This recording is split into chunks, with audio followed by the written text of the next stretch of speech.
13 జిల్లాలు 13 ప్రత్యేక వేదికలు ఒక్కో వేదికపై ప్రజా గొంతుక వినిపించే ప్రత్యేక కార్యక్రమం ప్రజా ప్రస్థానానికి స్వాగతం.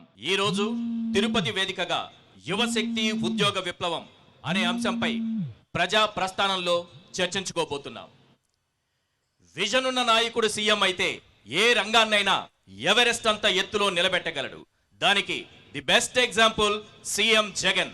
2019లో అధికారం చేపట్టిన వెంటనే ఈ రాష్ట్ర చరిత్రలో, ఈ దేశ చరిత్రలో ఎన్నడూ లేని విధంగా, ఎప్పుడూ చూడని విధంగా ఒక విప్లవంలా, ఒక వెల్లువల ఒకేసారి 1,25,110 ఉద్యోగాలు కల్పించిన ఘనత సీఎం వైఎస్ జగన్దే. అవునా కాదా? గట్టిగా. ఈ 5 ఏళ్ల కాలంలో అటు శాశ్వత ఉద్యోగాలు, ఇటు కాంట్రాక్ట్ అవుట్సోర్సింగ్ ఉద్యోగాలు, మరోవైపు ప్రైవేటు ఉద్యోగాలతో ఒక విప్లవం సృష్టించిన ఘనత సీఎం వైఎస్ జగన్దే. అవునా కాదా?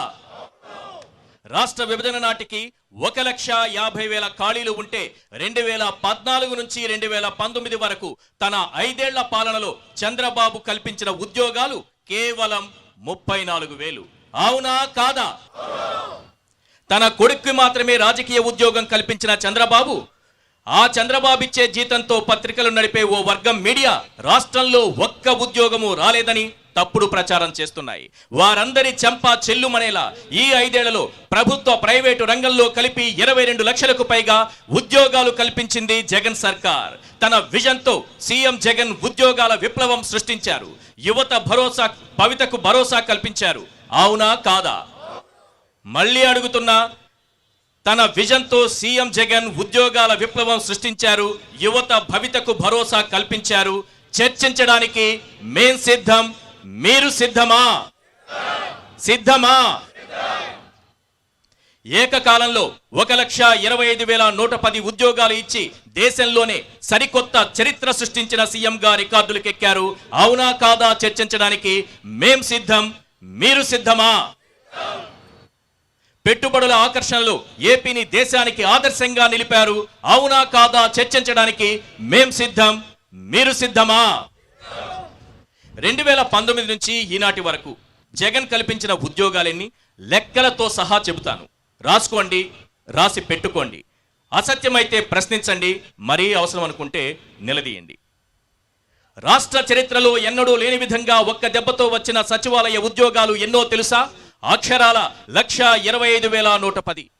ఏపీఎస్ఆర్టీసీని ప్రభుత్వంలో విలీనం చేయడంతో కల్పించిన శాశ్వత ఉద్యోగాలు ఎన్నో తెలుసా? 51,387. కేవలం వైద్య ఆరోగ్య రంగంలో భర్తీ చేసిన ఉద్యోగాలు ఎన్నో తెలుసా? అక్షరాల 53,000. ఇప్పటి వరకు మొత్తంగా కల్పించిన ప్రభుత్వ ఉద్యోగాలు ఎన్నో తెలుసా? అక్షరాల 2,21,000. ఇప్పటి వరకు రాష్ట్రంలో కల్పించిన కాంట్రాక్టు ఉద్యోగాలు ఎన్నో తెలుసా? 43,923. అవుట్సోర్సింగ్ ఉద్యోగాలు ఎన్నో తెలుసా? 3,73,161. రెగ్యులర్ కాంట్రాక్ట్ అవుట్సోర్సింగ్ మొత్తం ఉద్యోగాలు ఎన్నో తెలుసా? 6,38,087. 2014 నుంచి 19 మధ్య చంద్రబాబు కల్పించిన ఉద్యోగాలు ఎన్నో తెలుసా? కేవలం 34,000. 2018-19తో పోలిస్తే 2022-23లో ఈపీఎఫ్ ఖాతాలు ఎంత శాతం పెరిగాయో తెలుసా? 35%. ఆ లెక్కన 2019 నుంచి 2023 నాటికి పెరిగిన పిఎఫ్ ఖాతాలు ఎన్నో తెలుసా? 16 లక్షలు. అంటే కొత్తగా 16 లక్షల ప్రైవేటు ఉద్యోగాలు వచ్చినట్టే. ఇది నేను చెబుతున్న మాట కాదు సార్, కేంద్ర కార్మిక ఉపాధి కల్పన శాఖ అధికారికంగా చెప్పిన లెక్క. ఇన్ని లక్షల ఉద్యోగాలు ఇచ్చిందని కేంద్ర ప్రభుత్వమే చెబుతుంటే యువతకు ఉద్యోగం అన్నది నినాదం కాకూడదు, అది ఒక విధానం కావాలి. ఇదే జగన్ విజన్. గతంలో ఇప్పుడు విజన్ అంటూ చెప్పుకునే చంద్రబాబు ఈ స్థాయిలో ఉద్యోగాలు కల్పించింది లేదు, ఉపాధి పెంచింది లేదు. కానీ సీఎం జగన్ మాటల్లో కాదు, ఏదైనా చేతల్లో చూపించే సత్తా ఉన్న నేత. అందుకే సైలెంట్ గా ఉద్యోగాల విప్లవం తీసుకొచ్చారు, వెల్లువలా ఉపాధి కల్పించారు. అందుకు సాక్ష్యం ప్రతి గ్రామంలో వెలిసినటువంటి సచివాలయం, ప్రతి సచివాలయంలో పనిచేస్తున్నటువంటి దాదాపు 10 మంది ఉద్యోగులు. వీరు మాత్రమే కాదు, జగన్ విజన్తో కొత్తగా వచ్చిన పరిశ్రమల్లో పనిచేస్తున్నటువంటి లక్షలాది ప్రైవేటు ఉద్యోగులే సాక్ష్యం. ఉద్యోగాల కల్పనలో నాడు నేడు ఎవరి పాలనలో ఎలా ఉంది? ఓ 10 పాయింట్లలో చెబుతాను. అవునో కాదో మీరే నిర్ణయించండి. అవసరం అనుకుంటే ప్రశ్నించండి. మళ్ళీ చెబుతున్నా, మరీ అవసరం అనుకుంటే నిలదీయండి. పాయింట్ నెంబర్ 1, ఇంటికో ఉద్యోగం ఇస్తానని ఇంటింటి తలుపు తట్టి మరి ఓట్లేయించుకుని చివరికి మోసం చేసింది చంద్రబాబు. అవునా కాదా? 2000 రూపాయల నిరుద్యోగ భృతి ఇస్తానని యువతను నమ్మించి ఓట్లేయించుకుని మోసం చేసింది చంద్రబాబు. అవునా కాదా? విభజన నాటికి ఏపీలో 1,50,000 ఉద్యోగాలు ఖాళీలు ఉన్నాయని కమలనాథన్ కమిటీ చెబితే చంద్రబాబు భర్తీ చేసింది కేవలం 34,000. అవునా కాదా? శాశ్వత ఉద్యోగాలు ఇస్తే ఉద్యోగులు సోమరులవుతారని అందుకే కాంట్రాక్ట్ అవుట్సోర్సింగ్ తెచ్చానని మనసులో మాట పుస్తకంలో అచ్చేసింది చంద్రబాబు. అవునా కాదా? ఏబిఎన్ రాధాకృష్ణ పక్కన కూర్చుని వీళ్లకెందుకు జీతాలు పెంచాలని బూతులు తిడుతూ ప్రభుత్వ ఉద్యోగులను అవమానించింది చంద్రబాబు. అవునా కాదా?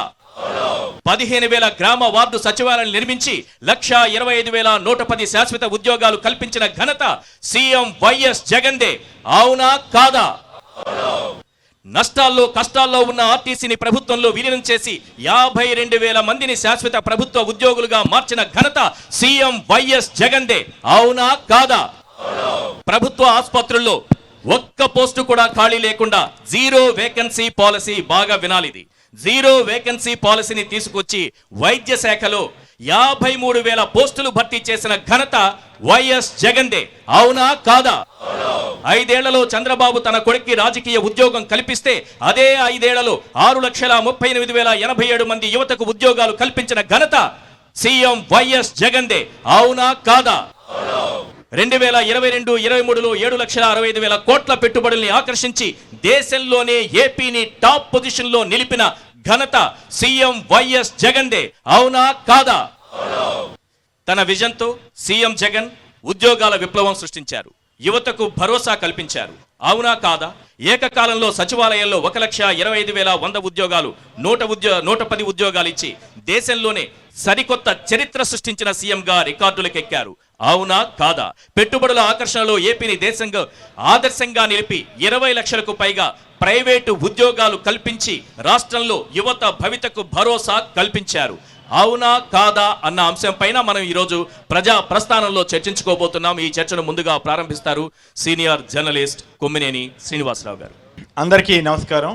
మొత్తం రాష్ట్ర వ్యాప్తంగా అనేక సంస్కరణలు తీసుకొచ్చిన ఘనత ఎవరికైనా ఉందంటే ఏ ముఖ్యమంత్రికి లేని ఘనత వైఎస్ జగన్ గారికి ఉందని నేను ఘంటాపదంగా చెప్పగలను. ఏ సెక్షన్ నుంచి అయినా సరే అండి, ఏ సెక్టార్ అయినా సరే మీరు తీసుకోండి, దాంట్లో కొత్త మార్పు, కొత్త వ్యవస్థ, వాలంటీర్లు కానీ సచివాలయ వ్యవస్థ కానీ, నిజానికి ఇది ఒక రెవల్యూషన్ కింద లెక్క. ఒకప్పుడు మండల వ్యవస్థ తీసుకొస్తే ఎన్టీ రామారావు గారు అబ్బో బ్రహ్మాండం అనుకున్న పరిస్థితి నుంచి ఈరోజు ఇంటికే వ్యవస్థను తీసుకొచ్చేసి ఒక అద్భుతాన్ని సృష్టించారు. వరుసనే చెప్పాలంటే కర్నూలులో ఓరోకల్ దగ్గర గ్రీన్ ఎనర్జీ ప్లాంట్ 15,000 కోట్లతోటి రాబోతా ఉంది. బద్వేల్లో సెంచరీ ప్లాంట్ వచ్చింది, సెంచరీ ప్లైవుడ్ ప్లాంట్ ఆల్రెడీ ఆయనే శంకుస్థాపన చేశారు, ఆయనే స్టార్ట్ కూడా చేశారు. కొప్పర్తి వద్ద భారీ ఎత్తున ఎలక్ట్రానిక్ క్లస్టర్ రాబోతా ఉంది. అలాగే తిరుపతి వద్ద రిలయన్స్ వాళ్ళకి సంబంధించినవి కొన్ని పరిశ్రమలు రాబోతున్నాయి. అలాగే రామాయపట్నం పోర్టు మీరు వెళ్ళి చూస్తే ఆశ్చర్యం వేస్తుంది, సంవత్సరంన్నరలో ఇంత ప్రగతి అని. సముద్రం మధ్యంలోకి 13 కిలోమీటర్లు బెర్త్గా అవసరమైనట్లుగా బ్రేక్ వాటర్స్ నిర్మించడం కూడా జరిగింది. బహుశా రేపో మాపో ఒక బెర్త్ ఇనాగ్రేట్ చేస్తారు. ఇంత ఫాస్ట్గా జరిగిన సందర్భం అయితే ఇప్పుడే చూస్తున్నాం. ఆ తర్వాత మచిలీపట్నం పోర్ట్, అలాగే కాకినాడ గేట్వే పోర్ట్, అలాగే మూలపేట శ్రీకాకుళం జిల్లాలో పోర్టు, నక్కపల్లి ఫార్మా హబ్, అలాగే అచ్యుతాపురం ఇండస్ట్రియల్ ఎస్టేట్లో పలు పరిశ్రమలు. అన్నిటికీ మించి ఇక్కడ మీ జిల్లాలోనే శ్రీ సిటీ అనే అద్భుతమైనటువంటి ప్రదేశం ఉంది. కుప్పంలో సైతం నీళ్ళిచ్చిన ఘనత జగన్మోహన్ రెడ్డి గారిది. ఎందుకు మరి ఆయన 14 ఏళ్ళు ముఖ్యమంత్రిగా ఉన్నారు కదా, 35 ఏళ్ళు ఎమ్మెల్యేగా ఉన్నారు కదా, ఇవ్వలేకపోయారే. సో ఇవన్నీ కూడా అభివృద్ధికి తార్కాణాలు. ముందుగా నారాయణ స్వామి గారు, ఈరోజు జగనన్న వచ్చాడు. మనకు 77 సంవత్సరాలు స్వతంత్రం పూర్తి అవుతా ఉంది కూడా. ఎందుకు చెప్తున్నానంటే పేదవాడు తలరాత్రులు మారాలి. పేదవాడికి కులం లేదు, మతం లేదు, పార్టీ లేదు. ఈ వ్యవస్థను తీసుకొని రావాలంటే పేదవాడు తలరాత్రులు మావాలంటే విద్య ఆయుధం అనుకున్నాడు. ఇప్పటి వరకు ఎవరు కూడా అమ్మఒడి అనే కార్యక్రమం మన ఇండియాలో కానీ ఎక్కడ కానీ ఇంతవరకు పెట్టలా. దాని యొక్క ఉద్దేశం కూడా ఏమంటే నేను కూడా పేద ఇంట్లో పుట్టినాను, మా అమ్మ మా తండ్రి కూడా ఉద్యోగం అంటే చదువుకున్న వాళ్ళు కాదు, భూమి లేని వాళ్ళ ఇంట్లో పుట్టాను. ఆ చదువు అనేది ఆ యజమాని దగ్గర మా తల్లిదండ్రులు పనిచేసినప్పుడు ఆ కోటీశ్వరుడు బిడ్డలు పుస్తకాలు తీసుకుని షూ తీసుకొని వాళ్ళు కిట్లు తీసుకుని పోతూ ఉంటే అప్పుడు పేదవాళ్ళందరూ అన్ని జాతుల పేదవాళ్ళు మా బిడ్డలు ఎట్ట చదువుకోబోతారనే ఆలోచనతో ఉన్నటువంటి పరిస్థితుల్లో జగన్మోహన్ రెడ్డి యుగ పురుషుడైనటువంటి రాజశేఖర రెడ్డి పుత్రుడిగా రావటం, ఆయన వాగ్దానం చేయటం, ముందు పేదవాళ్ళ తలరాతలు మార్చాలి కాబట్టి ఇది విద్య అవసరం, మీరు బడికి పంపిస్తే మీకు 15,000 వేస్తానని తల్లుల పైన తీసుకొని రావటం, అక్కడ గోరుముద్దని పెట్టి అంటే ఆకలితో బిడ్డలు అలమటించకూడదని మెను పెట్టి ప్రతిరోజు ఆ మెనును కూడా మారుస్తూ ఎవరు పెట్టినటువంటి తిండి బిడ్డలకు పెడుతూ పుస్తకాలు ఇస్తూ డిక్షనరీలు ఇస్తూ ఎన్ని రకాలుగా తీసుకొని వస్తున్నారంటే ఇది ఒకటే సార్లు జగన్మోహన్ రెడ్డి జీవితాంతం చరిత్రలో నిలిచిపోయేదానికి ఈ ఒక్క పథకమే నన్ను ఇది మంచి పథకం అని చెప్తున్నాను. రెండోది మీకందరికీ కూడా తెలుసు, ఆరోగ్యం. ఈరోజు పేదవాడు ఎవరు కూడా అప్పుల పాలు కాకూడదనే ఆలోచనతోనే ఈ ఆరోగ్య తీసుకొని వచ్చి 5 లక్షలు దాన్ని 25 లక్షలు చేసి ఎలాంటి ఇబ్బంది లేకుండా ఎంత ఆపరేషన్ చేసినా మళ్ళీ డిశ్చార్జ్ అయినప్పుడు వారికి డబ్బులు ఇస్తూ మన జగన్మోహన్ రెడ్డి గారు తీసుకుని వచ్చారు. ఇప్పుడే పరిశ్రమల గురించి చెప్పారు, ఉద్యోగాల గురించి చెప్పారు. జగన్మోహన్ రెడ్డి ఆ యొక్క మేనిఫెస్టో ఎట్టారంటే ఒక భగవద్గీతగా, బైబిల్గా, ఖురాన్గా తీసుకున్నాడు. కానీ చంద్రబాబు మాదిరిగా ఏదో మేనిఫెస్టో పెట్టాలా, 660 మేనిఫెస్టోలో పెట్టినాను, ఇంటికి ఒక ఉద్యోగనుడు చంద్రబాబు చేస్తూ ఉంటే జగనన్న ఏ కులమైనా నా కులమే, ఏ మతమైనా నా మతమే, ఏ ఒక్కైనా నా వాళ్ళే, పేదవాళ్ళు ముందుకు తీసుకొని పోవాలని ఆలోచనతో పనిచేస్తున్నటువంటి జగన్మోహన్ రెడ్డి గారి కూడా మనమందరూ కూడా ఒక తూరి ఆలోచించాలా. నవరత్నాలు అనేది ఎందుకు పెట్టారంటే రాముడి పరిపాలన మనం చూడలేదు, కానీ ఈరోజు జగన్మోహన్ రెడ్డి పరిపాలన రామరాజ్యంగా ఉంది. ఎక్కడ కానీ వ్యత్యాసాలు కనబడలా. ఎక్కడ కానీ కమ్యూనిస్ట్ ఒకప్పుడు ఇండ్లు ఇవ్వాలంటే, పట్టాలు ఇవ్వాలంటే ధర్నాలు చేసి వారు ముందుకు వస్తే వారిని ఎగ్జాంపుల్గా తీసుకుని పోయేవారు. ఈరోజు జగనన్న పరిపాలనలో ఇళ్ల స్థలాలకు కానీ, భూ పంపిణీకి కానీ, చదువుకు కానీ, దేనికి కూడా ఎక్కడ కానీ ఎలా ఒక అజిటేషన్ అనేది లేకుండా సాగిపోయే ప్రభుత్వం అంది శ్రీ సిటీ అనేది. రాజశేఖర రెడ్డి గారు నేను ఎమ్మెల్యేగా ఉన్నా అక్కడ, దానికి ల్యాండ్ కావాలని చెప్పినప్పుడు ఇది వాస్తవంగా చెప్తున్నాను, దాదాపు 10,000 ఎకరాలు ల్యాండ్ తీసుకో. అక్కడ సిరాజ్ అనే అతను చైర్మన్, ఆయన వచ్చి చంద్రబాబు నాయుడికి అడ్వైజరు, వారికి 85% ఉండేది. అటు డీకేట్ పట్టాలు, అవి డీకేట్ పట్టాలని ఒక పరిశ్రమలు తీసుకుని వచ్చేటప్పుడు దాన్ని ఫ్రీగా హ్యాండ్ ఓవర్ చేసుకునే ఆలోచన ఉన్నప్పుడు రాజశేఖర రెడ్డి గారు నేను పోయి కలిసాను. పేదవాళ్ళు సార్ 40,000 రూపాయలు ఇస్తే ఒక ఎకరాప్పుడు ఓన్లీ 40,000. నేను పోయి సార్ దీనికి డబ్బులు ఇప్పించాలి సార్ డీకేట్ పట్టాలకి, మీరు ఆ డీకేట్ పట్టాలో ఉండే వ్యవస్థను బాగా పూర్తిగా చూడండి అంటే, చెప్పు స్వామి, స్వామి అనేవాడు నన్ను, మీకు కూడా తెలుసు, నన్ను పిలిచేది స్వామి అనే పిలిచాడు ఆయన. వారు ఒకే మాట అన్నాడు, ఎంత ఇవ్వమంటారంటే సార్ మాకు 3 లక్షలు కావాలి సార్ ఎకరాకి అని అడిగిన. సెటిల్మెంట్కి 2.5 ఎకరా 3 ఎకరాలు 3 ఒక ఎకరాకి 3 లక్షలు ఇస్తాము, డీకేట్ పట్టాలకి 2 లక్షలు ఇస్తామని ఇండియాలోనే డబ్బిచ్చి డీకేట్ పట్టాలను కొన్నటువంటి చరిత్ర కూడా రాజశేఖర రెడ్డి గారే. అది రాజశేఖర రెడ్డి పేరు వస్తుందని, అది రాకూడదని కొంతమంది రెచ్చగొట్టారు. అయినా నేను 6,000 పైన ఎకరాలు తీసి అక్కడ హ్యాండ్ ఓవర్ చేయాలి. ఆ రాజశేఖర రెడ్డి వల్ల, ఆ శ్రీ సిటీ వల్ల ఈరోజు దాదాపు 70,000 మంది ఉద్యోగాలు చేసే పరిస్థితి తీసుకుని వచ్చాము. దీని మీద ఓవరాల్గా ఉప ముఖ్యమంత్రి గారు చెప్పినటువంటి అంశాల మీద కానీ, మీ అనుభవాలు కానీ, ఉద్యోగాల కల్పనలో కానీ, ఇతరత్ర వ్యవస్థలకు సంబంధించినటువంటి వచ్చిన మార్పుల మీద కానీ, యువశక్తికి సంబంధించి కానీ మీరు ఎవరైనా మాట్లాడదలిస్తే వారికి ఇవ్వండి. అందరికీ సమానంగా అర్హులందరికీ పథకాలు అందాలని చెప్పేసి అన్ని వర్గాల్ని ముందుకు తీసుకెళ్లాలనేటువంటి మంచి సదుద్దేశంతో పోతుంది కాబట్టి రాబోయేటువంటి రోజుల్లో కూడా ప్రజలందరూ ఇలాంటి ప్రభుత్వాన్ని ఆశీర్వదించాలని చెప్పి మేము కోరుకుంటున్నాం. రైట్, ధన్యవాదాలు. Next. Doctor YS Rajasekhara Reddy గారు 8/8/2008లో నాటిన మొక్క ఈరోజు 200 పరిశ్రమలతో దాదాపు 50,000 మంది ఉద్యోగాలు, 35,000 కోట్ల పెట్టుబడులతో మన తిరుపతి జిల్లాలో అది ఒక తలమానకంగా దేశానికి ఒక ఆదర్శంగా ఉన్నట్లు మన శ్రీనివాసరావు గారు కూడా చూశారు. ఇవన్నీ వాస్తవాలు. Right, next. గతంలో తెలుగుదేశం ప్రభుత్వం ఉండేటప్పుడు మేము ఉద్యోగాలు ఇస్తామని చెప్పి యువతనందరిని ఆకర్షిస్తే ఇలాంటి మైదానాల్లో మేమందరం కూడా లైన్లో నిలబడితే అక్కడ తెలుగుదేశం పార్టీ నాయకులు కొన్ని మాటల్ని మీకు 2 ముక్కల్లో చెప్తాం. ఏం చెప్తారా అంటే, వీళ్ళందరికీ ఉద్యోగాలు ఇస్తామని పిలవండి, ఒక 2-3 నెలలు పని చేయించుకోండి, మీరు సరిగ్గా పని చేయలేదని తరిమేయండి, జీతాలు ఇచ్చే పని లేదు. అయ్యో, నిజంగానా? ఇలాంటిది కూడా ఉందా? ఇది గతంలో ముఖ్యమంత్రిగా ఆయన ఉన్నప్పుడు చేసిన ప్రవర్తనకి నిదర్శనం మా యువత. ఇదే తిరుపతిలో నెహ్రూ మున్సిపల్ పార్కు కావచ్చు, ఇందిరా మైదానం కావచ్చు, ఏదైనా కావచ్చు, యువతని మోసం చేయడానికి కంకణం కట్టుకున్న మంచి ఉద్యోగం వాళ్ళ కొడుకు ఇచ్చేసి కంకణం కట్టుకొని ఆయన ఏం చేసినారా అంటే, భాషా సినిమాలో డైలాగ్ లాగా నా కొడుకు ఉద్యోగం ఇస్తే రాష్ట్రం మొత్తం ఇచ్చేయంటే, ఒకరికి ఇస్తే 100 మందికి చేయాలంటే అనే నిదానాన్ని తీసుకున్న వ్యక్తి. కానీ ఈరోజు ఇప్పుడు తిరుపతిలో జరుగుతున్నది సరైన యువకుడి చేతిలో పడిందండి. తిరుపతి పరిగెత్తాంధ్ర అంటే వృద్ధులు నడవలేరు, జ్ఞానులు దాన్ని అందుకునేకి వెళ్ళే లోపల అక్కడ పని అయిపోయింటుంది. నువ్వు రోడ్డు ఇప్పుడు మీరు ఈ రోడ్లో వచ్చి ఉంటారు, రేపు తెల్లారితే ఈ రోడ్లో మీరు వెళ్ళండి, ఈ రోడ్డు ఎలా ఉంటుందో చూడండి. ఈరోజు తిరుపతి శుభ్రతకి, తిరుపతి అభివృద్ధికి, ఇరుకు సందులకి చర్మగీతం పాడి ఈరోజు ఎలాంటి ప్రపంచాన్ని చూపిస్తుంది తిరుపతి అంటే, ప్రపంచం మొత్తం తిరుపతికి వస్తా అంటే, ఇది మేము గతంలో వచ్చిన తిరుపతి, ఈ ఫ్లేవర్ లేనిది, ఈ 40 అడుగుల రోడ్లు లేనిది 80 అడుగులు అయిపోయినాయి, ఇదేంది ఇది ఇక్కడే మారుతోంది, ఇది ఏదో ఫారెన్ సిటీకి పోయినట్టుంది కానీ తిరుపతికి వచ్చినట్టు లేదు అని చెప్పే పరిస్థితి ఇక్కడ ఉంది. మంచి పనులు చేసినప్పుడు దానికి ప్రచారం ఉంటే చేసేవాళ్ళు కూడా ఉత్సాహం ఉంటుంది. కాబట్టి తప్పనిసరిగా జగన్మోహన్ రెడ్డి గారు ఏ రాజకీయ నాయకుడు అంటే దాదాపు 40-50 ఏళ్ళ నుంచి మేము గమనిస్తున్నాం, కానీ అన్ని కొత్తమైన వ్యవస్థలను దగ్గర తీసుకురావడం, పరిపాలనను ప్రజల దగ్గర తేవడం. సీఎం వైఎస్ జగన్ గారు ఒక మాట అన్నారు, మీరే స్టార్ క్యాంపెయినర్లుగా మారండి అని.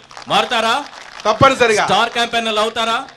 ఇప్పుడు మనం ఉద్యోగాల గురించి మాట్లాడుకున్న ప్రతి అంశము వాస్తవం అయితే మీరే స్టార్ క్యాంపెయినర్లుగా మారాలి. మారుతారా? గట్టిగా చెప్పాలి, ఇంకా గట్టిగా చెప్పాలి.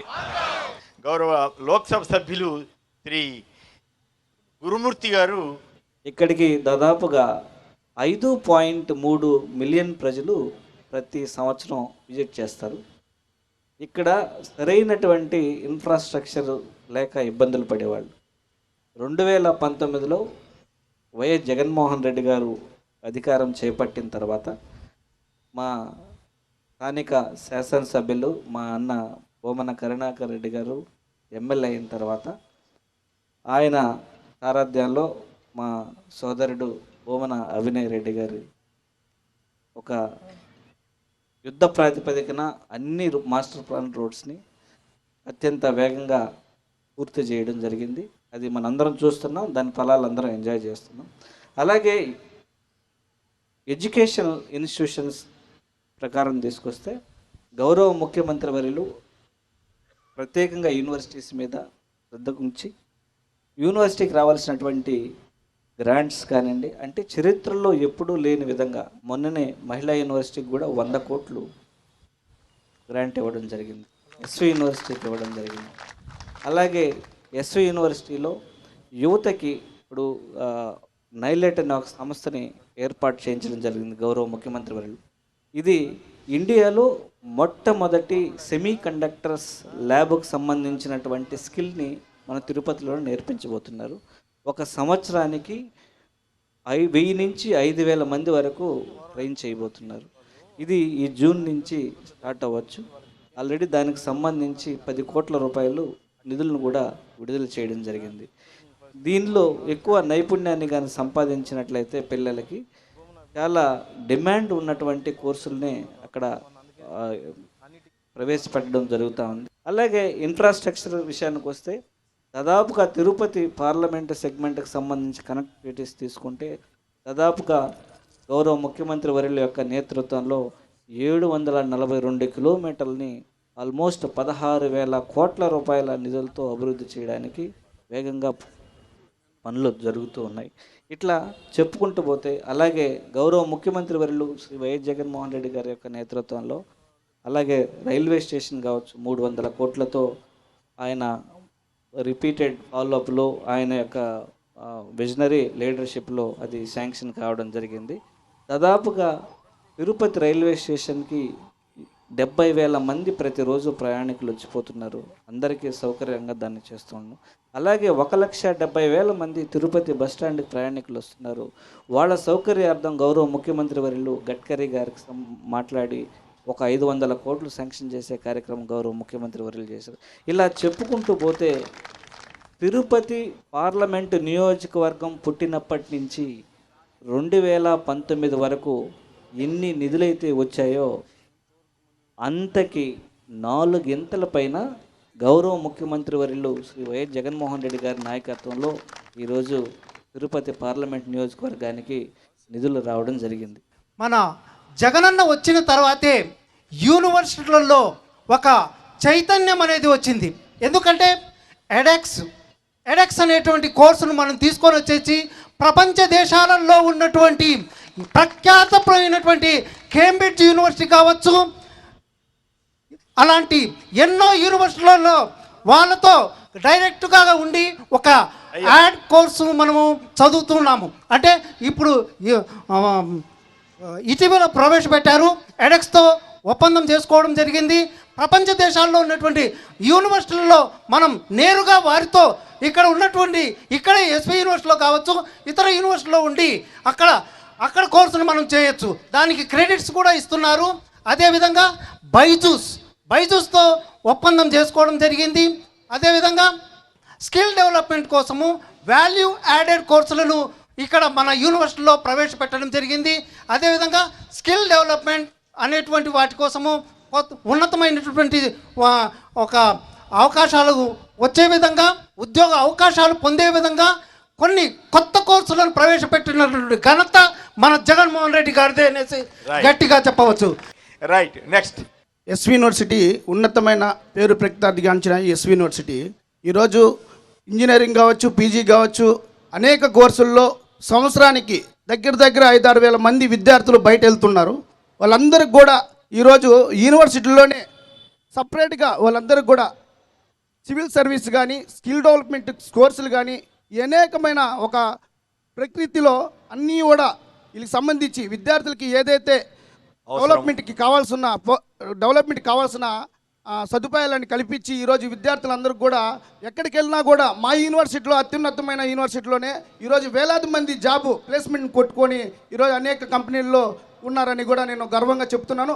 ఇప్పుడు ఇంగ్లీష్ మీడియం స్కూల్ గురించి ప్రతిపక్షాలు చేస్తున్న గందరగోళం అందరికీ తెలిసిందే. ఉండే వాళ్ళ బిడ్డలు వాళ్ళు ఇంగ్లీష్ మీడియంలో చదువుకుంటారు, లేని వాళ్ళ బిడ్డలు తెలుగు మీడియంలో చదివే వాళ్ళు అట్నే ఉండాలనేది ప్రతిపక్షాల గోల. ఇంగ్లీష్ మీడియం జగనన్న తెచ్చిన విధానం, ఇంగ్లీష్ మీడియంలో చదివిన బిడ్డ ఎట్ట తయారవుతాడంటే పులిపాలు తాగిన పులి పిల్ల ఎట్ట పెరిగే కాడికి పులిలా తయారవుతుందో అలాంటి దళితుల బిడ్డల్ని పులిలాగా తయారు చేయాలని జగనన్న తీసుకొచ్చిన ఈ ఆలోచన చాలా అద్భుతమైన ఆలోచన. ఇంగ్లీష్ మీడియం ఉండాలనేదే మా కోరిక. వాళ్ళ ఉద్దేశం నీకు తెలియదు బాబు. కూలివాడి బిడ్డలు కూలివాడిగానే ఉండాలి. అవునా? కూలివాడి బిడ్డ కలెక్టర్ కాకూడదు, స్కావెంజర్ బిడ్డ డాక్టర్ కాకూడదు. అది చంద్రబాబు నాయుడు ఆయన సపోర్ట్ చేసే మనుషులు చేసే భావాలు. ఈరోజు ఇంగ్లీష్ మీడియము ఆయన ప్రజా సంకల్పయాత్రలో చెప్పినాడు కాబట్టి ఆయన మాట నమ్మి ప్రజలంతా ఓటేస్తారు కాబట్టి 151 సీట్లు గెలిచినాము. కేవలం ఇంగ్లీష్ మీడియం ఇంట్రడ్యూస్ చేస్తానంటేనే తల్లిదండ్రులు పేదవాళ్ళందరూ సంతోషపడి ఓటేశారు. ఇది కంటిన్యూగా జరగబోతున్నది రేపు. ఈ మధ్య 2.5 సంవత్సరం తర్వాత నా మిత్రుడు హైదరాబాద్ నుంచి తిరుపతికి వచ్చాడు.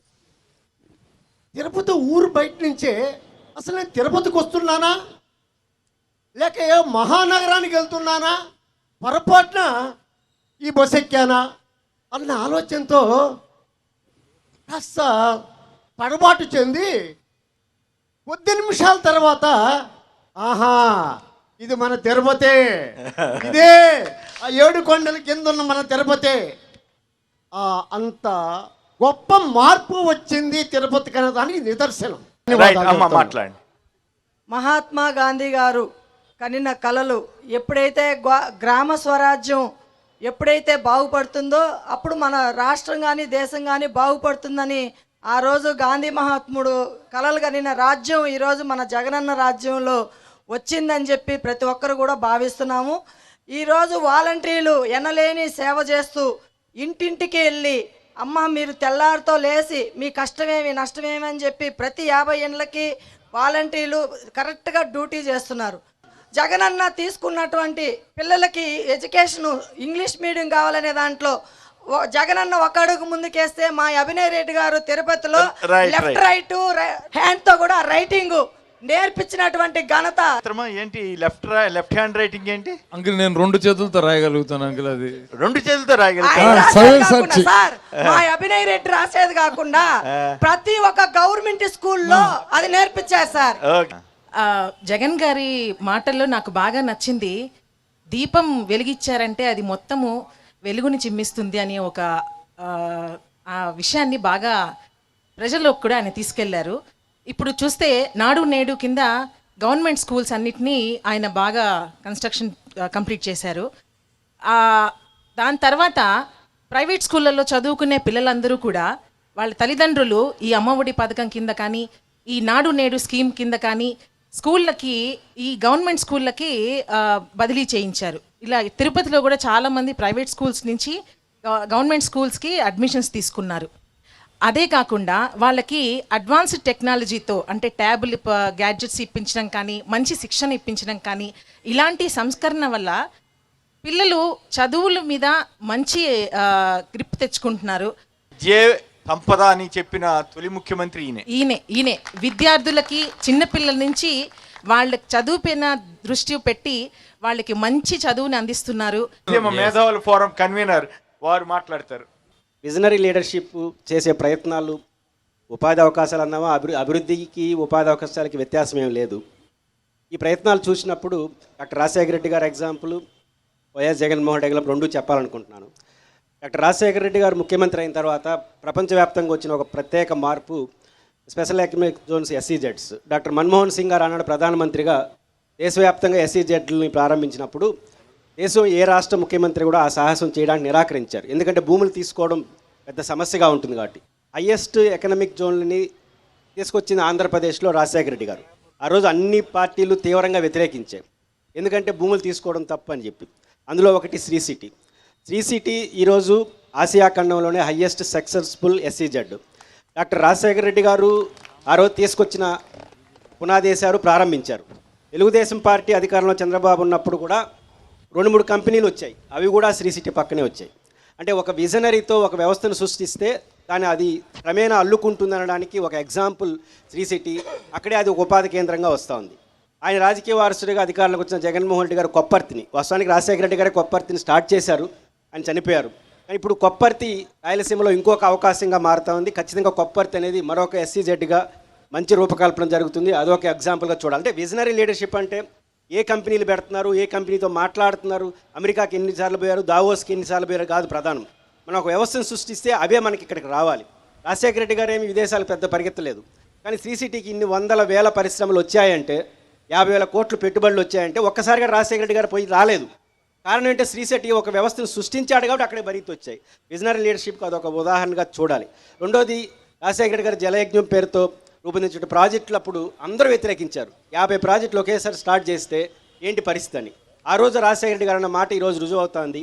ఈరోజు మన ప్రాజెక్టులు పేర్లు చెప్తున్నాం, ఆ పేర్లు పోరాడి ప్రజలు సాధించుకుంటారు కాబట్టి నేను చేసి తీరుతానని 50 ప్రాజెక్టులు స్టార్ట్ చేశారు. ఈరోజు అన్ని క్రమంగా ముందుకు వస్తున్నాయి. ఇది ఒక లీడర్షిప్కి ఉన్నటువంటి లక్షణం. జగన్ గారు టార్గెట్ అమరావతి, విశాఖపట్నం, తిరుపతి అని చెప్పట్లేదు. ఆంధ్రప్రదేశ్లో ఉన్న విశాలమైన అవకాశాలు వాళ్ళు ముందు పెట్టాడు. మీరు ఎక్కడైనా పెట్టండి, వాడికి రండి అనే ప్రయత్నం చేయడం వల్ల మన రాయలసీమ ప్రాంతంలో ఆ 13 లక్షల కోట్ల రూపాయలు 40% ముఖ్యంగా ఎనర్జీ, ఇండ్ ఎనర్జీ కావచ్చు, సోలార్ ఎనర్జీ బ్రహ్మాండంగా వస్తుంది. 40% అంటే దాదాపు 4-5 లక్షల కోట్ల పెట్టుబడులు రాబోయే కాలంలో రాయలసీమలో రావడానికి ఆ విజనరీ లీడర్షిప్ యొక్క కారణంగా మాట్లాడాల్సి వస్తుంది. మాట్లాడినాం.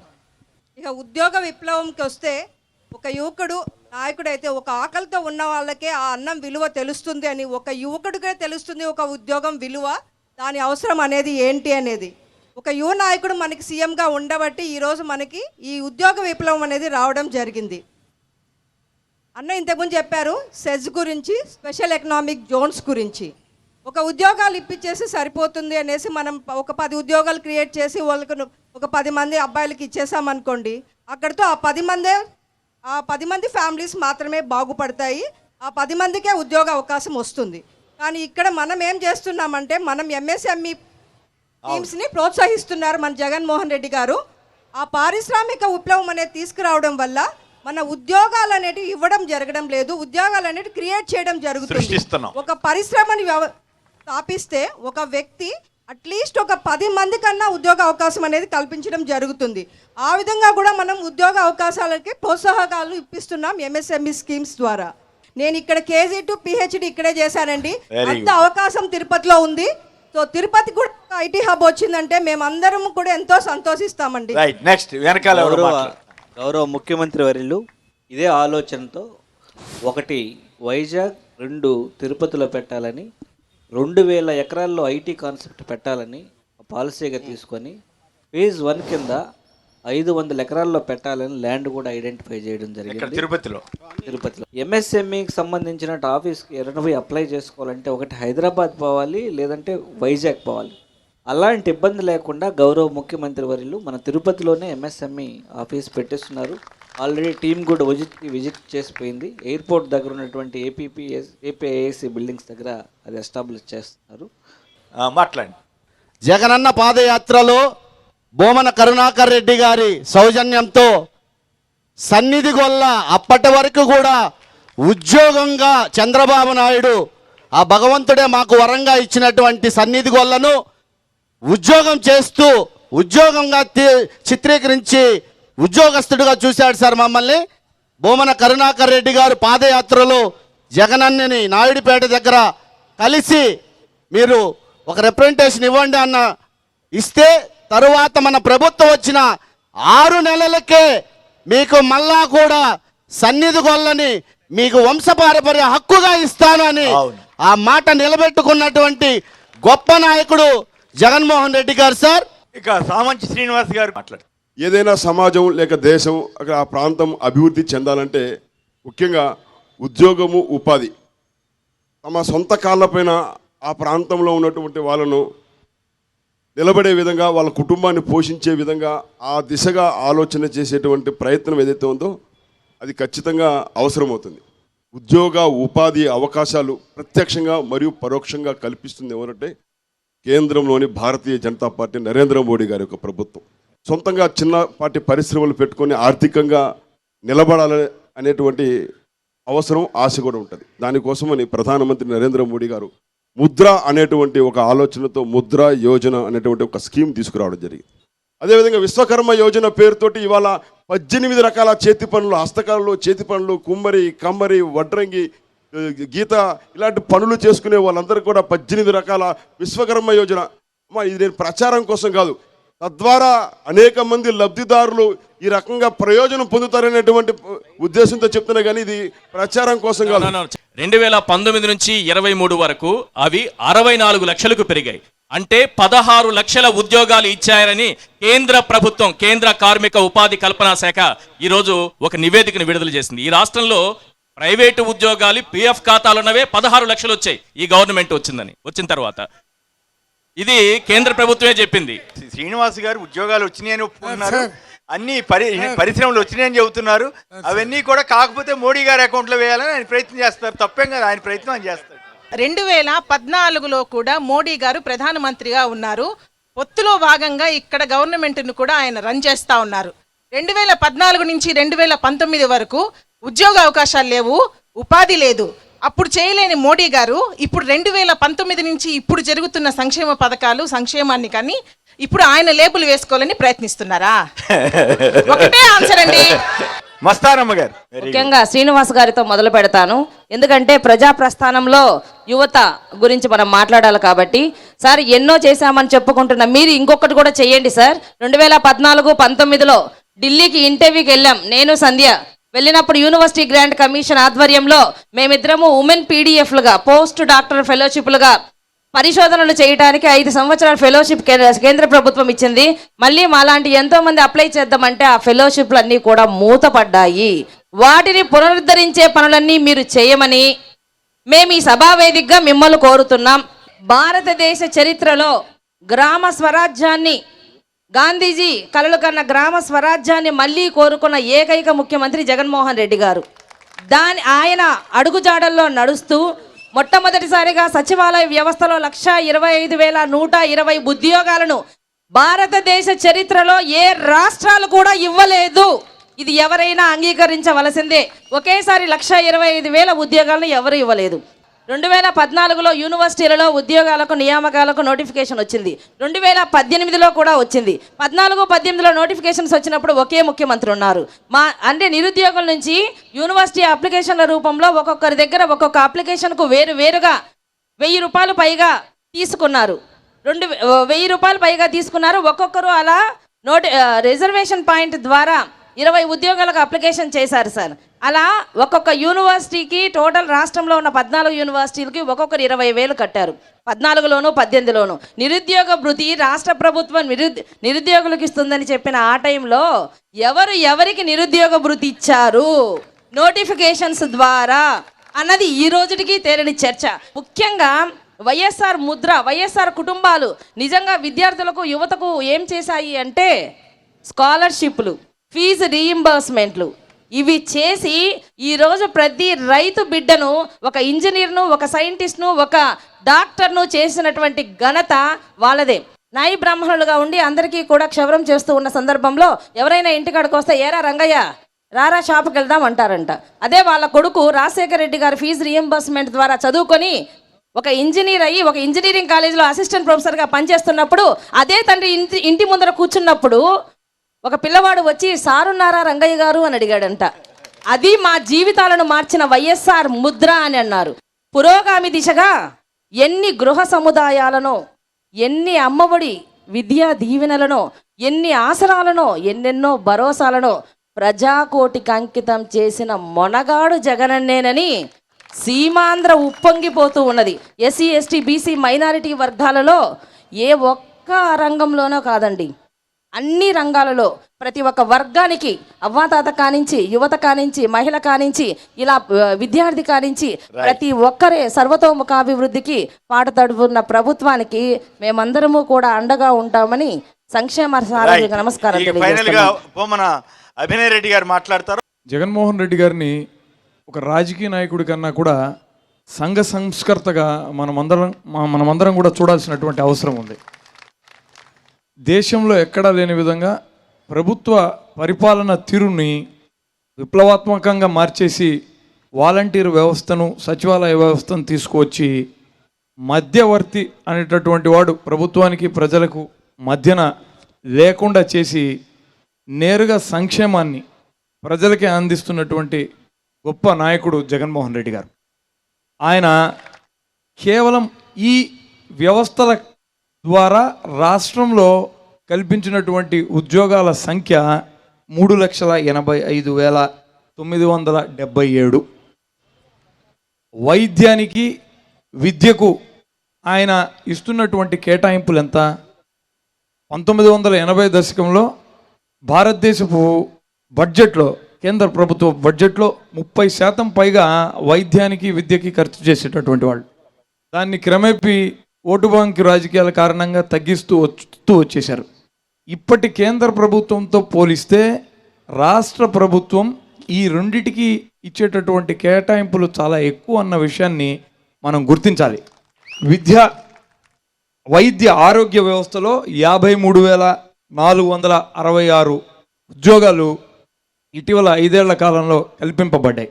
తరతరాల పేదరికం పోవాలనంటే దానికి ఉపయోగపడేటటువంటి గొప్ప సాధనం కానీ, ఆయుధం కానీ విద్య మాత్రమే. ఈరోజు రాష్ట్రంలో అన్ని పాఠశాలలను కార్పొరేట్ స్కూళ్లతో పోటీ పడే విధంగా మార్చేసి పిల్లలకు నాణ్యమైనటువంటి చదువుల్ని జగన్మోహన్ రెడ్డి గారు అందిస్తున్నారు. చంద్రబాబు గారు 1700 స్కూళ్ళు మూసివేస్తే జగన్మోహన్ రెడ్డి గారు ఐబీ విద్యను ప్రవేశపెట్టాలనుకుంటున్నారు. ఐబీ విద్యను ప్రైవేటు పాఠశాలలో ఒక విద్యార్థి అందుకోవాలనంటే కనీసం 10 లక్షల నుంచి 12 లక్షల రూపాయలు ఖర్చు చేసేటటువంటి పరిస్థితి ఉంది. ఈరోజు పేద నిమ్న వర్గాలకు వాళ్ళకు చెందినటువంటి పిల్లలకు అసలు ఏమాత్రం పైసా తీసుకోకుండా ప్రభుత్వమే ఆ ఖర్చును భరించి విద్యను అందిస్తే ఇంకో 20 ఏళ్లలో ఆంధ్ర రాష్ట్రంలో పేదరికం అన్నదే ఉండదన్న విషయాన్ని అందరూ కూడా గ్రహించాలి. రాజ్యాంగంలో మనకు నిర్దేశించబడినటువంటి విషయాలు ఏవైతే ఆర్టికల్ 39, 38, 41, 42 ప్రకారం న్యాయ, రాజకీయ, ఆర్థిక, సామాజిక అసమానతలను తొలగించడం కోసం ప్రభుత్వం నిమ్న వర్గాలకు చెందినటువంటి వాళ్లకు చేయూతను అందించాలని మనకు రాసి ఉంచబడింది. దానిని తూచా తప్పకుండా పాటిస్తున్నటువంటి ఒకే ఒక ప్రభుత్వం, ఒకే ఒక ముఖ్యమంత్రి జగన్మోహన్ రెడ్డి గారిని నేను మీ అందరికీ కూడా తెలియజేస్తున్నాను. 2 డజన్లకు పైగా శాఖల్లో మొత్తం 6 లక్షల పైగా ఉద్యోగాలు ఈరోజు యువతకు అందాయి. ఇంతకు మునుపు ఈశ్వర్ గారు మాట్లాడుతూ కేంద్ర ప్రభుత్వ నివేదిక ప్రకారమే ఈ 5 ఏళ్లలో 16 లక్షల ఈపీఎఫ్ అకౌంట్లు ఓపెన్ కాబడ్డాయని, దాంట్లో సింహభాగం ప్రభుత్వ శాఖలకు సంబంధించినటువంటివేనన్న విషయాన్ని ఇక్కడ ఉన్నటువంటి పెద్దలందరూ కూడా గ్రహించాలి. తిరుపతి నగరంలో ఐటీ పరిశ్రమలకు తగ్గట్టుగా పెద్ద ఎత్తున మౌలిక వస్తువులు కూడా మేము కల్పిస్తున్నాం. తిరుపతి నగరంలో మాత్రం ఈ 5 ఏళ్లలో గతంలో 800 మంది ఐటీ పరిశ్రమకు పనిచేస్తుంటే ఇప్పుడు ఆ సంఖ్య 4000కు పెరిగింది. సుమారుగా 250 కోట్ల రూపాయల ఐటీ వ్యాపారం జరుగుతోంది. 60 కోట్ల రూపాయల ఐటీ ఎగుమతులు జరుగుతున్నాయి. జిఎస్టీకి వాళ్ళు కడుతున్నటువంటిది 15 కోట్ల రూపాయలు ప్రతి సంవత్సరానికి ఉన్నాయి. ఈ సంఖ్యని మరో 5 ఏళ్లలో 40,000కు 10 పెంచాలన్న ఉద్దేశంతోనే పెద్ద ఎత్తున నగరంలో రోడ్ల నిర్మాణానికి జగన్మోహన్ రెడ్డి గారి సహకారంతో మేము పూనుకున్నాం. అవన్నీ కూడా మంచి సత్ఫలితాలను ఇస్తుంది. ఇక్కడే దగ్గరలో ఉన్నటువంటి సెట్టిపల్లి ప్రాంతాన్ని ఐటీ కేంద్రంగా మార్చాలన్నటువంటి అభిలాషను జగన్మోహన్ రెడ్డి గారితో పంచుకున్న తర్వాత ఆయన చాలా గొప్పగా దాన్ని వెన్నుతట్టి ప్రోత్సహించారు. తిరుపతే కాకుండా రాష్ట్రంలో అన్ని ప్రధాన నగరాలు కూడా ఐటీ పరిశ్రమలను, ఐటీ పరిశ్రమ పెట్టుబడులను ఆకర్షించే విధంగా తయారు కాగలిగిన ఆ నమ్మకం జగన్మోహన్ రెడ్డి గారి ప్రభుత్వం పట్ల మాకు ఉందన్న విషయాన్ని నేను తెలియజేస్తున్నాను. 2004 నుంచి 2009 వరకు, అలాగే 2019 నుంచి 2024 వరకు ఆంధ్రప్రదేశ్ రాష్ట్రంలో ఏదైనా జరిగింది అని అంటే అది కేవలం సోషల్ జస్టిస్ మాత్రమే. సామాజిక సమకూలతను సమకూర్చేదానికి ఎందుకు అనంటే అటు రాజశేఖర రెడ్డి గారు కానీ ఇటు వైఎస్ జగన్మోహన్ రెడ్డి గారు కానీ ఏదైనా ఒక సంక్షేమ పథకాలని తీసుకువచ్చినారంటే దాంట్లో లబ్ధి పొందింది కేవలం ఎక్కువ భాగం ఎస్సీలు, ఎస్టీలు, బీసీలు, మైనారిటీలు, బడుగు బలహీన వర్గాలు మాత్రమే. ఈరోజు ఆ బడుగు బలహీన వర్గాలే ఈ రాష్ట్రంలో డాక్టర్లుగా కావచ్చు, ఇంజనీరింగ్గా కావచ్చు, లేదా ఇతర ప్రభుత్వ వర్గాల్లో ఉద్యోగస్తులుగా చేస్తున్నారు అంటే ఆ రోజు వేసిన విత్తనాలే కారణమని ఈ రాష్ట్ర ప్రజలందరూ కూడా ఒకసారి తెలియజేసుకోవాలి. ఏదైనా ఉద్యోగ కల్పన కరగాలి అని అంటే పరిశ్రమలు రావాలి. ఆ పరిశ్రమలు రావాలి అని అంటే ఏది కానీ ఊరికే రాదు. ఇన్ఫ్రాస్ట్రక్చర్ అనేది ప్రతిదానికి చాలా చాలా ఇంపార్టెంట్. ఇన్ఫ్రాస్ట్రక్చర్ అంటే ఒక రోడ్లు కావచ్చు, ఒక ఎలక్ట్రిసిటీ కావచ్చు, ఒక వాటర్ సప్లై కావచ్చు. ఈరోజు తిరుపతి ఎందుకు ఇంత ఒక స్థాయి నుంచి ఇంకొక స్థాయికి పెరిగింది అని అంటే ఇన్ఫ్రాస్ట్రక్చర్ ఇన్ని సంవత్సరాలు ఉన్న ఏ రాజకీయ నాయకుడు డెవలప్ చేయలేదు సార్. ఇప్పుడే ఎందుకు అంటే ఇన్ఫ్రాస్ట్రక్చర్ వన్స్ డెవలప్ అయిన తర్వాతనే పరిశ్రమలు వస్తాయి. ఐటీ పరిశ్రమ కావచ్చు, ఇతర పరిశ్రమలు కావచ్చు, ఏదైనా రావాలి అని అంటే first infrastructure is must and more important. యువత ఏదైతే ఇప్పుడు ఉద్యోగాలు చేస్తున్నారో వాలంటీర్లు కానీ, సచివాలయ వ్యవస్థ కానీ సార్, యువతని వాళ్ళ డబ్బు సంపాదించుకునే దానికే కాకుండా ప్రజలకి సేవ చేసే విధంగా, ప్రజలతో మమేకం అయ్యేగా అలా ఒక సర్వీస్ ఓరియంటెడ్ కూడా ఈ రాష్ట్రంలో తీసుకొచ్చిన పార్టీ ఏదైనా ఉంది అని అంటే అది వైఎస్ఆర్ కాంగ్రెస్ పార్టీ, వైఎస్ జగన్మోహన్ రెడ్డి గారు. రైట్, అన్ని విషయాలు చెప్పారు. కానీ జగనన్న ప్రజాప్రస్థానంలో ఇచ్చినటువంటి హామీ న్యాయవాదులకు ప్రత్యేకంగా కొత్తగా ప్రవేశించిన న్యాయవాద వృత్తిలో ప్రవేశించిన వారికి నెలకు 5,000 హామీ ఇచ్చారు. ఖచ్చితంగా ఈ రోజు వరకు కూడా హామీని నిలబెట్టుకున్నారు. జగన్ గారితో ఇంటరాక్షన్లో నాకు ఒక అవకాశం వచ్చింది 7 సంవత్సరాల క్రితము. అందులో 3 అంశాలు ప్రస్తావిస్తే 2 అంశాలు నెరవేర్చారు. అందులో ఒకటి న్యాయవాద ఒక సమస్య, ఒకటి వాళ్ళకు ఇన్సెంటివ్ గురించి నేస్తాము, ప్లాన్ వేస్తాము. విద్యకు సంబంధించి ఫారిన్ ఎడ్యుకేషన్ గురించి స్కీమ్ ఇంప్లిమెంట్ చేయమంటే తప్పకుండా ఆలోచిస్తున్నారు, దాన్ని ఇంప్లిమెంట్ చేశారు. కాబట్టి విజనరీ ఉన్న నాయకుడు ఎవరన్నా అన్నారంటే ఇచ్చిన హామీని నిలబెట్టుకోవడమే విజనరీ ఉన్న నాయకుడు యొక్క లక్షణము. ఈరోజు తిరుపతిలో రోడ్ల ప్రస్తావనకు వస్తే ఒక అమ్మ చెప్పిన మాట ఏమిరా అంటే, ఒకప్పట్లో బండి మా కొడుకు తీసుకొని రోడ్లపైకి వెళ్తుంటే గుండెల్లో గుబులు ఉండేది, ఒక వన్ సైడ్ వన్ వే ట్రాఫిక్ల వల్ల ఎక్కడ యాక్సిడెంట్లు జరుగుతుందో అనేది. కానీ ఈరోజు అదే బండి తీస్తూ ఉంటే ఎంతో ఆనందంగా ఉంది, బయటికి వెళ్ళిన పిల్లలు హ్యాపీగా తిరిగి వస్తారని ఒక బలమైన నమ్మకం కలిగిందని. Right, next. తిరుమల తిరుపతి దేవస్థానంలో సుమారు 10,000 మంది ఉద్యోగస్తులు పనిచేస్తూ ఉంటే గత 30 సంవత్సరములుగా ఉండేదానికి గృహం అనేది లేకుండా నానా ఇబ్బందులు పడుతూ ఉంటే ఆ 30 సంవత్సరములుగా మేము టీటీడీలో ఉన్న ఉద్యోగస్తులందరూ కూడా ఉన్న ముఖ్యమంత్రులు గారితో సంప్రదిస్తూ ఉంటే అప్పుడున్న 2004లో ఉన్న డాక్టర్ వైఎస్ రాజశేఖర రెడ్డి గారు, అప్పుడున్న టీటీడీ చైర్మన్ కరుణాకర్ రెడ్డి గారు ప్రోత్సాహంతో ఆ రోజుల్లో సుమారు 3,000 మందికి ఇళ్ల పట్టాలు ఇవ్వటం జరిగింది. మన ప్రస్తుత ముఖ్యమంత్రి గారు వైఎస్ జగన్మోహన్ రెడ్డి గారు వచ్చిన తర్వాత తిరుపతి ఎమ్మెల్యేగా గెలిచిన భూమన కరుణాకర్ రెడ్డి గారిని మేము మా విషయాలన్నీ కూడా ఆయనకి చెప్పిన తర్వాత వారు మరియు డిప్యూటీ మేయర్ భూమన అభినయ్ రెడ్డి గారు మన ముఖ్యమంత్రి గారు తిరుపతికి వచ్చిన సందర్భంలో పలుమార్లు వారితో మాట్లాడి మా విన్నపాన్ని వారికి చెప్పిన తర్వాత ఏ ముఖ్యమంత్రి భారతదేశంలో ఎవరూ చేయని విధంగా ఈరోజు సుమారు దగ్గర 6,000 మందికి ఇళ్ల పట్టాలు ఇవ్వటం జరిగిందంటే అది జగన్మోహన్ రెడ్డి గారికి మరియు భూమన కరుణాకర్ రెడ్డి గారు దక్కుతుంది. ఈరోజు భూమన కరుణాకర్ రెడ్డి గారు ముఖ్యమంత్రి గారితో మాట్లాడి అటువంటి కాంట్రాక్ట్ విధానాన్ని అంతా రద్దు చేసి ఈరోజు ఒక టీటీడీనే ఒక సంస్థగా ఏర్పాటు చేసి వాళ్ళందరికీ కూడా ఈరోజు దగ్గర 10-15 వేలు జీతం ఇస్తున్నారంటే అది ఆ గ్రేట్ మన ముఖ్యమంత్రి గారికి భూమన కరుణాకర్ రెడ్డి గారికి దక్కింది. Okay, good good. ఇక్కడ దాదాపు 2,000 మంది ఉద్యోగులకు టీటీడీ నుంచి నిధులు తీసుకొని 2,000 మందికి ఉపాధి అవకాశాలు కల్పించడానికి, తిరుపతి నగరాన్ని సుందర నగరంగా తీర్చిదిద్దడానికి తిరుపతి శాసనసభ్యులు మా అన్న కరుణాకర్ రెడ్డి గారు దేవస్థానం చైర్మన్ అయిన తర్వాత దానికి బోర్డు నుంచి కూడా క్లియర్ చేసిన తర్వాత వీళ్ళు కోర్టుకు పోయి దాన్ని అడ్డుపడడం చాలా దారుణమైన విషయం. ఈరోజు లేకపోతే ఇదే పట్టణంలో దాదాపు 2,000 మంది శానిటేషన్ సిబ్బంది నియమితులైంటారు. వైఎస్ఆర్ కాంగ్రెస్ పార్టీ అధికారంలోకి వచ్చిన తర్వాత అలాగే ఎన్నో సంక్షేమ కార్యక్రమాలతో పాటు ఉద్యోగుల గురించి ప్రత్యేకంగా దృష్టి పెట్టడం జరిగింది, పర్టికులర్గా తిరుపతిలో. అందున మా సోదరుడు మన ప్రీతమ శాసనసభ్యులు కరుణాకర్ అన్న తిరుమల తిరుపతి దేవస్థానం అధ్యక్షులైన తర్వాత దాదాపుగా ఇళ్ల పట్టాలన్నీ అందరు ఉద్యోగులకి ఎప్పటి నుంచో వాళ్ళ కోరుతున్నట్టుగా అందరికి ఇవ్వడం జరిగింది. దాంతోపాటు ఈరోజు చాలా గొప్ప నిర్ణయం తీసుకోవడం జరిగింది. ఉద్యోగస్తులకు అందరికీ కూడా వాళ్ళ యొక్క శాలరీలు పెంచే కార్యక్రమం ఈరోజు ఆయన చేశారు. ఇది ఎంతో మందికి ఎంతో మందికి ఉపయుక్తం.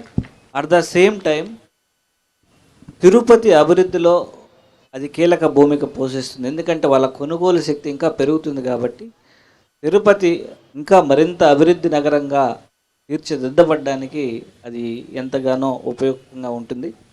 దీనికి ప్రత్యేకంగా ఆయన కృతజ్ఞత తెలియజేస్తున్నాను. రైట్. మాయాబజార్లో శ్రీకృష్ణుడికి ప్రియదర్శిని చూపిస్తే వాడికి కృష్ణుడికి కనిపించేది ముందు ఎవరు రా అంటే శకుని గురించి ఆలోచించాడు. ముందు చంద్రబాబు నాయుడు చేసినటువంటి ద్రోహాలని అన్నిటినీ కనుక గుర్తు చేసుకుంటే ఏ ఒక్కరూ ఓటు మాత్రం వెయ్యరు. ఎట్లా చెప్తున్నానంటే ప్రతి భవిష్యత్తుకి ఒక గతం అంటూ ఉంటుంది. 14 సంవత్సరాలు తాను ముఖ్యమంత్రిగా చేసినంత కాలము ఏమీ చేయలేని వాడు ఇప్పుడు రాబోయే 5 సంవత్సరాలలో ఏదో చేస్తానని చెప్తున్నాడు. అది చేయలేడని మన అందరికీ తెలుసు. ఇంకోటి ఏంటంటే తన గత 5 సంవత్సరాల కాలంలో తాను తన కుమారుణ్ణి ముఖ్యమంత్రిని చేయడానికే ప్రయత్నం చేశాడు, తప్పితే 3 పోర్ట్ఫోలియోలు ఇచ్చాడు. ఇప్పుడు రాబోయే కాలము విజన్ అండ్ మిషన్ అనేటివి ప్రతి కాలేజీలోనూ ఉంటుంది. విజన్ ఉండాలా, విజన్కు తగినట్లుగా మిషన్ ఉండాలా. ఆయనకున్నటువంటిది మిషన్ మాత్రం సరిగ్గా లేదు. రాష్ట్రాభివృద్ధిని చెప్తాడు, చెప్పేది మాత్రం రాష్ట్రాభివృద్ధి, చేసేది మాత్రం తన కుమారుణ్ణి ముఖ్యమంత్రిని ఎలా చేయాలని ప్రయత్నం చేస్తున్నాడు. పోయినసారి ఎలక్షన్స్లో తను ఏం చేశాడు? కాంగ్రెస్తో కూడా కలుపుకున్నాడు. ఎందుకు? తాను ముఖ్యమంత్రి కావడానికి. గతాన్ని గుర్తు చేసుకోండి, భవిష్యత్తును ఆలోచించండి అని చెప్తున్నాను నేను. ఈ రాష్ట్ర చరిత్రలో, ఈ దేశ చరిత్రలో ఒకేసారి సచివాలయాల ద్వారా 1,25,110 ఉద్యోగాలు కల్పించిన ఘనత సీఎం వైఎస్ జగన్దే అని గుండెల మీద చెయ్యేసి చెప్పడానికి మీరు సిద్ధమా? ఈ 4.5 సంవత్సరాలలో 2,21,000 ప్రభుత్వ ఉద్యోగాలు కల్పించిన ఘనత సీఎం వైఎస్ జగన్దే అని గుండెలపై చెయ్యేసి చెప్పడానికి మీరు సిద్ధమా?